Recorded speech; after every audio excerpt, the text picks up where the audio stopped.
حضرت علی رضی اللہ تعالیٰ عنہ نے فرمایا، میری یہ 5 باتیں ہمیشہ یاد رکھنا۔ نمبر 1، بندے کو امید صرف اپنے رب سے ہی رکھنی چاہیے۔ نمبر 2، اپنے گناہوں سے ڈرا کرو، کہیں ایسا نہ ہو کہ تمہاری نافرمانیاں رب کی ناراضگی کا سبب نہ بن جائیں۔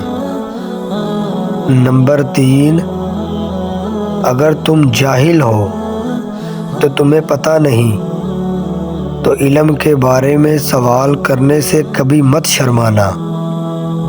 نمبر 4، اگر عالم کو کسی بات کا علم نہ ہو تو غلط بات مت بتائے، بلکہ یہ کہہ دے کہ اللہ بہتر جانتا ہے۔ نمبر 5، یاد رکھنا ایمان میں صبر کی وہی حیثیت ہے جو جسم میں سر کی حیثیت ہے۔ اپنی زندگی صبر کے ساتھ گزارنا۔ اگر آپ کو ہماری ویڈیو اچھی لگی ہے تو لائک اور سبسکرائب کریں تاکہ آنے والی ویڈیو آپ تک پہنچ سکے۔